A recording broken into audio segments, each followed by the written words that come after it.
Hello everyone, this is Radha and I welcome you in this class. So here we are with our another lecture. So आज के इस lecture में हम लोग सीआरचिन के बारे में देखेंगे. सो सीआरचिन क्या होता है? सीआरचिन जैसे कि आप डायग्राम में देख पा रहे हो, इसके ये स्पाइंस स्पाइंस कांटे कांटे से दिख रहे हैं आप, ठीक है? तो ये स्पाइनी होता है, इसके अलावा ये वाटर के अंदर रहता है. इसको क्या कहते हैं हम लोग? स्पाइनी वाटर एनिमल इसको कहते हैं. कौन से फाइलम से बिलोंग करता है ये? इकाइनोडर्मेटा फाइलम से बिलोंग करता है. कौन से फाइलम से? इकाइनोडर्मेटा से. इसके अलावा ये इनवर्टिब्रेट होता है. इनवर्टिब्रेट का मतलब कोई वर्टिब्रा नहीं होती, कोई बैकबोन नहीं होती. जैसे हमारे पास में स्पाइनल कॉर्ड होती है, बैकबोन, तो सियारचिन इनवर्टिब्रेट्स होते हैं. ठीक है, हम क्या है? वर्टिब्रेट, और सियारचिन क्या है? इनवर्टिब्रेट. कोई बैकबोन इनके पास नहीं होती. इसी के साथ ये ओशन में रहते हैं. ठीक है, ये कुछ बेसिक सी चीजें हैं. आपको मेनली ये चीज ध्यान रखनी है कि सियारचिन इक्हाइनोडर्मेटा इससे बिलोंग करता है, फाइलम से. ठीक है, इसके एग्जाम्पल इकाइनोडर्मेटा फाइलम के सी स्टार आ गया, सी क्यूकम्बर, ब्रिटल स्टार, क्रिनोइड्स, ये सारे क्या हैं? ये फाइलम इकाइनोडर्मेटा के मेंबर्स हैं. अब बात करते हैं, क्योंकि आज के इस लेक्चर में हम लोग सी आर्चिन और में मेल और फीमेल में sperm as well as egg, इसका स्ट्रक्चर देखेंगे और किस तरीके से फर्टिलाइजेशन होता है इसके बारे में देखेंगे. ठीक है, तो सबसे पहले बात करते हैं हम लोग in case of male sperm के बारे में. कैसा होता है? हैप्लॉइड न्यूक्लियस होता है. Haploid nucleus as well as 23 chromosome, जिसको हम बोलते हैं ना ह्यूमन के केस में, तो वो क्या है? Haploid nucleus. तो कैसा होगा? हैप्लॉइड होगा. एग के केस में भी हैप्लॉइड होगा. दोनों हैप्लॉइड मिलेंगे, डिप्लॉइड होगा. इसी के साथ सैक ऑफ एंजाइम होता है. सैक ऑफ एंजाइम का मतलब ये देख रहे हो आप लोग, हेड में जो हेड वाला पोर्शन है, ये जो एक्रोसोम यहाँ पर प्रेजेंट है, तो यहाँ पर बहुत सारे एक्रोसोमल या हाइड्रोलाइटिक एंजाइम होते हैं. क्या होते हैं? एक्रोसोमल एंजाइम्स होते हैं. ठीक है, ये एक्रोसोमल एंजाइम्स क्या करते हैं ये आपको आगे पता चलेगा. द एक्रोसोम, ये जो एक्रोसोम है किससे डिराइव होता है? Derive from cell Golgi apparatus and contain acrosomal enzyme. तो with evolution of a time, ये जो गोल्जी apparatus है, ये जो ऑर्गेनेली है, ये किस में कन्वर्ट हो गई है? ये कन्वर्ट हो गई एक्रोसोम में. इसलिए कहा गया है कि एक्रोसोम किससे डिराइव हुआ है? गोल्जी apparatus से. और इस वाले जो हेड वाला पोर्शन होता है, जो एक्रोसोम वाला पोर्शन होता है, ये एक्रोसोमल एंजाइम कंटेन करके रखता है. और ये एक्रोसोमल एंजाइम क्या काम करते हैं? ये प्रोटीन और शुगर के डाइजेशन में हेल्प करते हैं. कहाँ हेल्प करेंगे ये आपको आगे पता चल जाएगा. इसी के साथ enzyme stored in the acrosome can digest a path through the outer covering of the egg. क्या चीज समझ में आई? इस तरीके से स्ट्रक्चर होता है, इस तरीके से, इस तरीके का ये स्ट्रक्चर होता है कुछ. ये हेड वाला पोर्शन होता है. यहाँ पर ये एक्रोसोम है मान लो, और ये यहाँ पर मान लो न्यूक्लियस है. ये क्या है? Haploid nucleus. इस स्पर्म का स्ट्रक्चर, जहां पर ये हेड होगा, ये बॉडी होगा, और ये टेल पोर्शन होगा. यहाँ पर क्या होता है? यहाँ पर एक्रोसोम, इसको एक्रोसोम पोर्शन कहा जाता है. ये एक्रोसोम एंजाइम कंटेनिंग है, एक्रोसोमल एंजाइम कंटेनिंग है. तो क्या होता है? ये जो सीआरचिन में जो एग वाला पोर्शन प्रेजेंट होता है, ये जो एग वाला रीजन है, इसमें जो आउटर कवरिंग होती है ना एग की, इसका नाम होता है यहाँ पर egg jelly coat. Egg jelly coat, jelly coat, outer covering. तो क्या करते हैं? जो एक्रोसोमल एंजाइम होते हैं, ये एक्रोसोमल एंजाइम यहाँ पर क्या करेंगे? इस एग जेली कोट को हटा देंगे, यानी इस एग को क्या कर देंगे? डी जेलिड कर देंगे. तो ये काम होता है इनका. ठीक है, आउटर कवरिंग जो होती है एग की, उसको रिमूव करने का काम करते हैं. These protein are used to extend a finger-like acrosomal process from the sperm during the early stage of fertilization. ठीक है, अब यहाँ पर ये देखें, ये जो आपको हेड वाला पोर्शन दिख रहा है ना, इसमें एक्रोसोमल एंजाइम है. ये क्या है? ये यहाँ पर एक्रोसोमल एंजाइम्स यहाँ पर प्रेजेंट है. ठीक है, ये क्या है? Acrosomal enzymes. जैसे ये एग के पास पहुंचा, तो इसने क्या किया? इस एक्रोसोमल एंजाइम को रिलीज किया. और इस एक्शन को क्या कहते हैं? एक्रोसोमल एक्शन कहेंगे. और एंजाइम रिलीज होके क्या करेंगे? जो आउटर कवरिंग है ये वाली, इसको हाईलाइट कर देते हैं. ये जो आउटर कवरिंग है, इस आउटर कवरिंग को क्या करेगी ये? इस आउटर कवरिंग को डाइजेस्ट कर देंगे, इसको हटा देंगे। ध्यान से देखो इस पिक्चर को।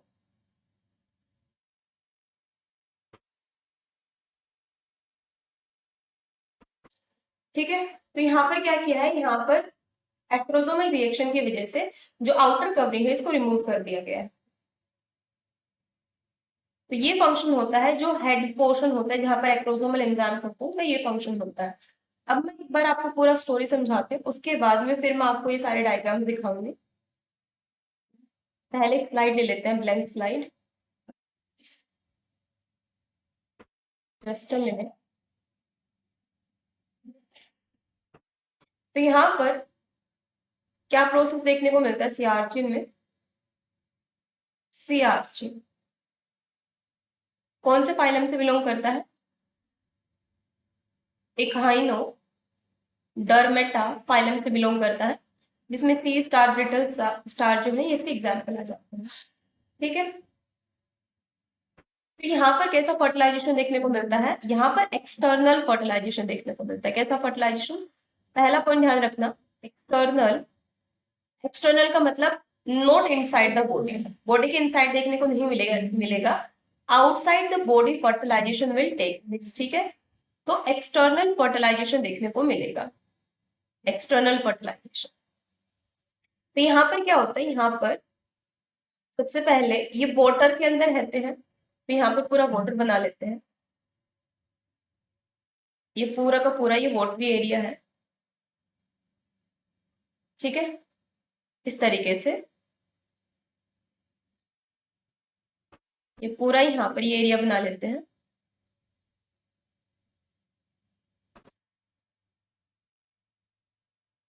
क्योंकि एक्सटर्नल फर्टिलाइजेशन है, तो पहले हम लोग यहाँ पर, और ये ओशन के अंदर रहते हैं, वाटर के अंदर रहते हैं, तो पहले पूरा कंडीशन क्रिएट करते हैं। फिर पूरा ये मान लिया हम लोगों ने, ये पूरा वाटरी एरिया है। यहाँ पर होता क्या है, पहले हम लोग यहाँ पर एक तरफ यहाँ पर लिख देते हैं सी आर्चिन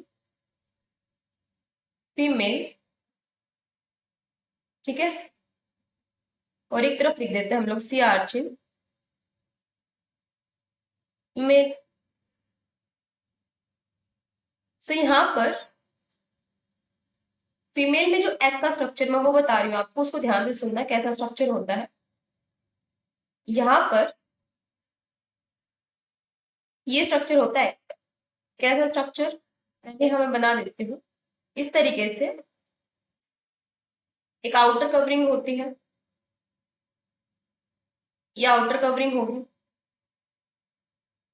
ठीक है, इसके बाद में एक इनर, एक लेयर होती है इस तरीके से, एक इनर की साइड एक लेयर होगी। इसके अलावा एक और लेयर यहाँ पर प्रेजेंट होगी। ठीक है, और इसके अंदर जो सबसे इनर मोस्ट साइड में कॉर्टिकल ग्रैन्यूल्स प्रेजेंट है। क्या प्रेजेंट होंगे? कॉर्टिकल ग्रैन्यूल्स प्रेजेंट होंगे।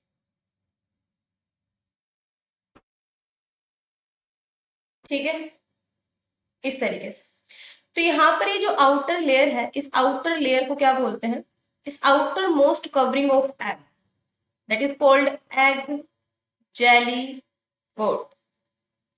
एग जेली कोट क्या है? आउटर मोस्ट कवरिंग है ये एग। ये जो अंदर वाला लेयर है जो ब्लैक से दिखाया है मैंने, यहाँ पर क्या होता है, यहाँ पर इस तरीके से कुछ रिसेप्टर्स प्रेजेंट होते हैं।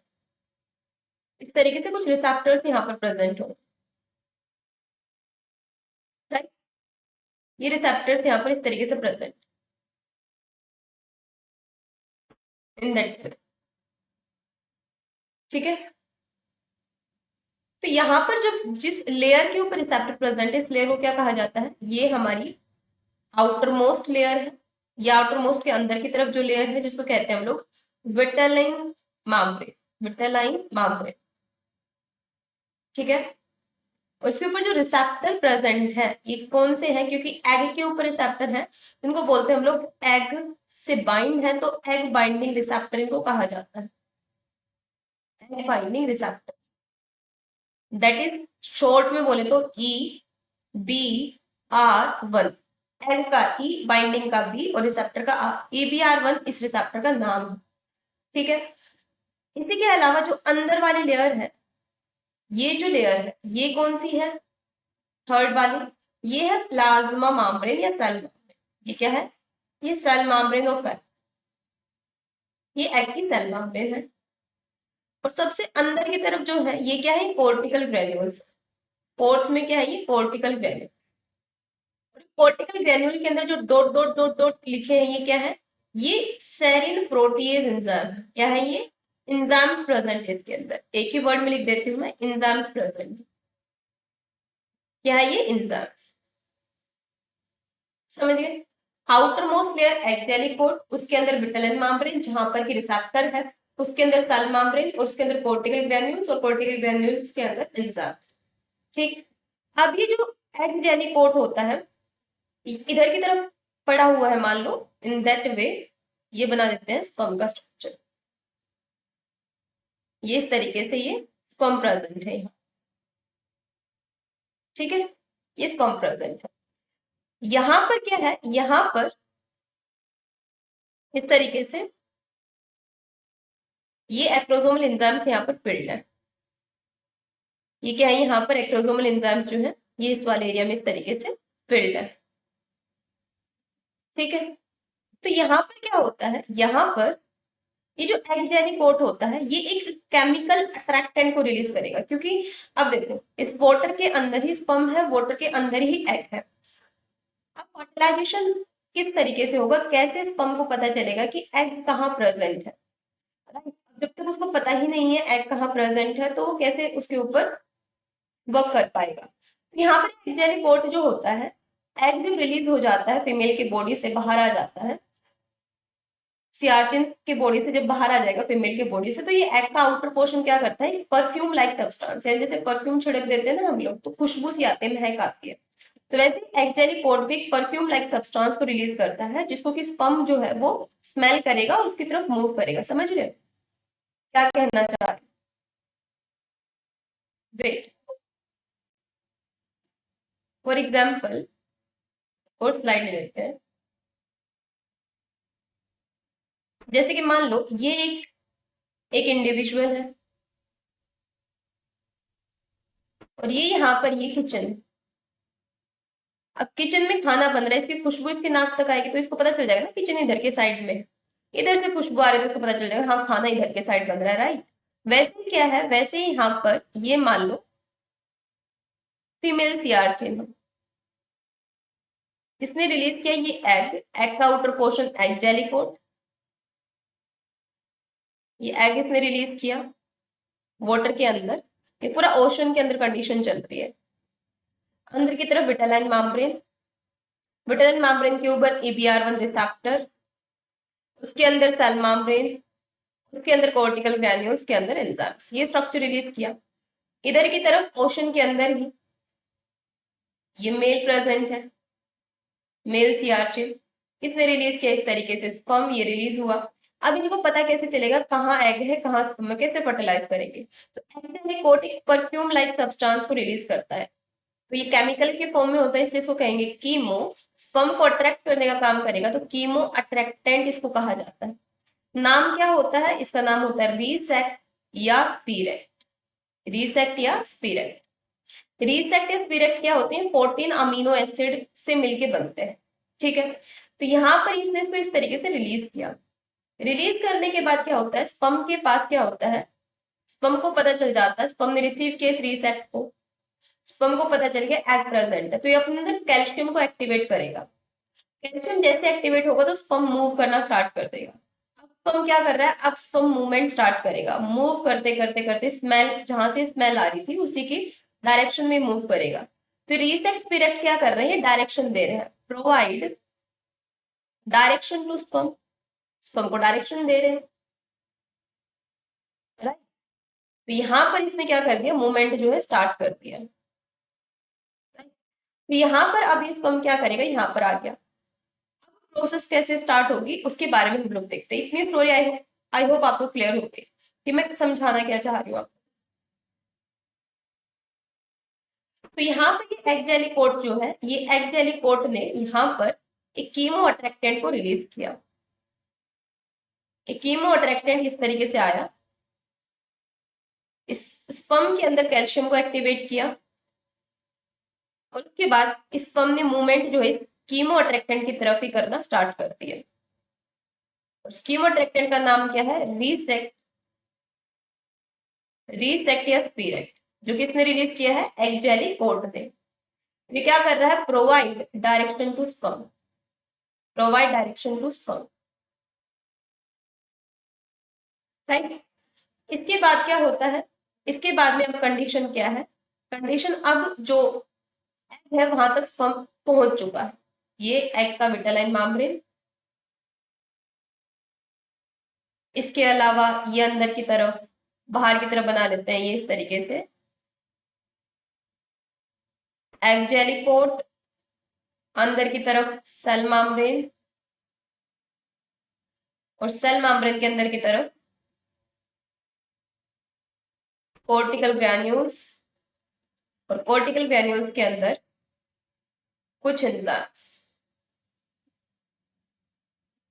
ठीक है, इस तरीके से समझ आ गया।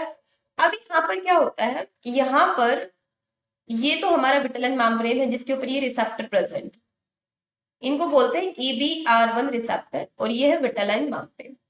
अंदर की तरफ ये है सेल मेम्ब्रेन और ये है कोर्टिकल ग्रैन्यूल, CG मैंने इनको लिख दिया।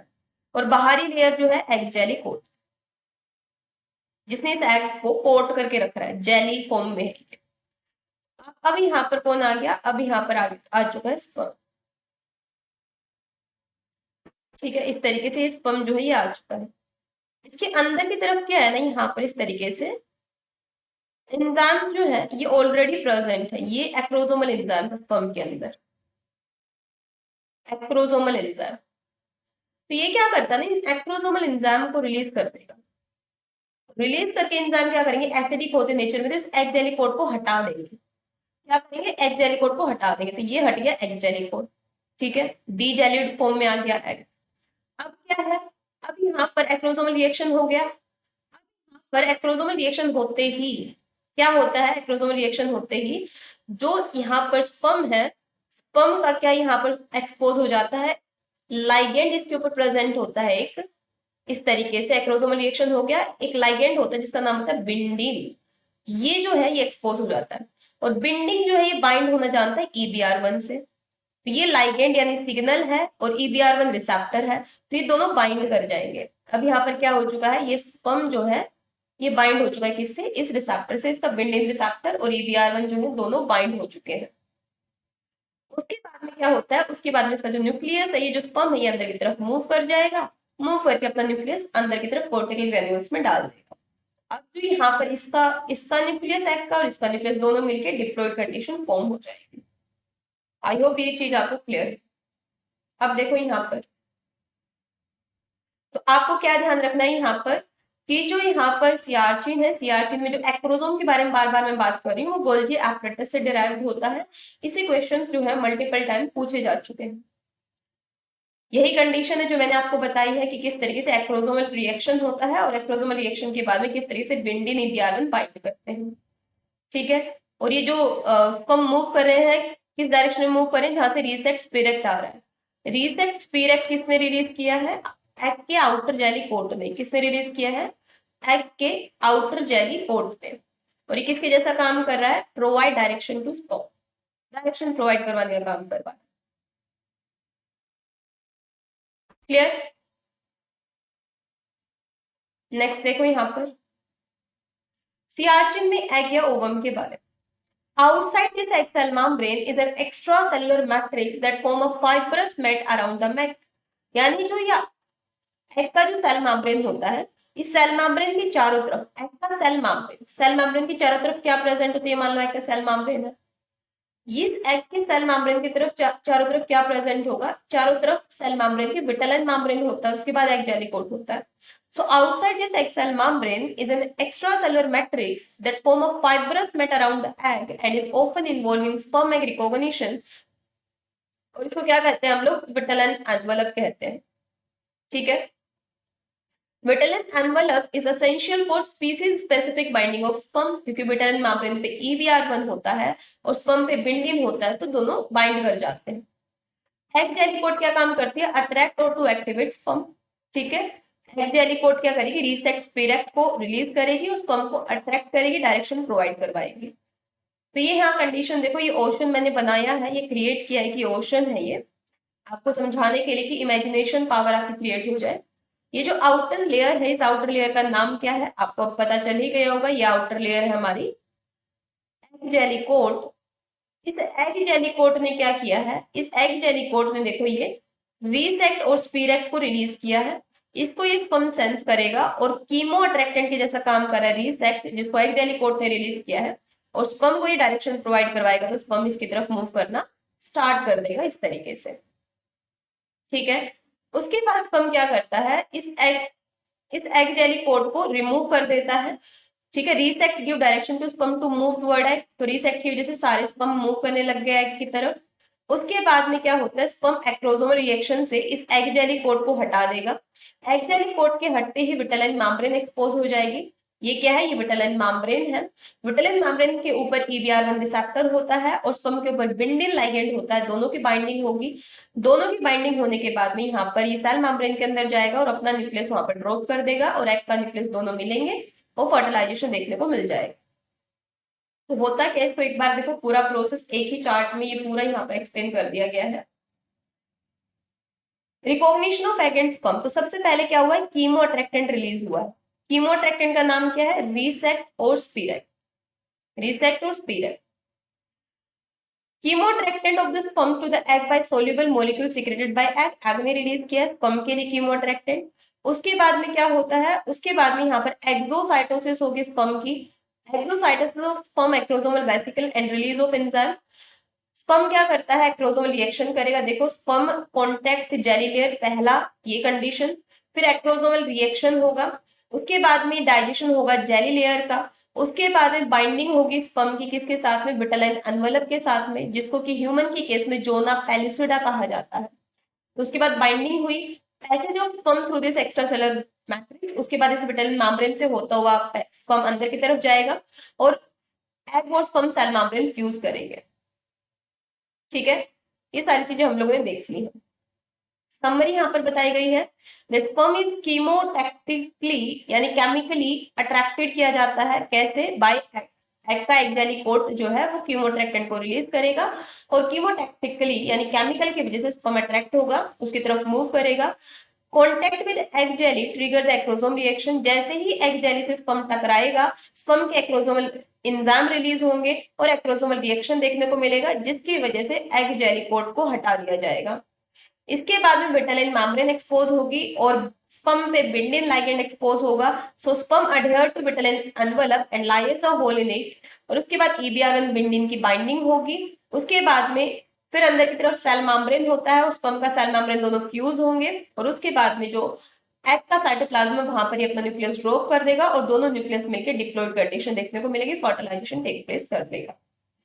ठीक है, सो आई होप आपको ये चीज क्लियर हो गई होगी। So thank you so much everyone, मिलते हैं नेक्स्ट लेक्चर में, जहां पर हम लोग नेक्स्ट जो कंसेप्ट है उसको डिस्कस करेंगे।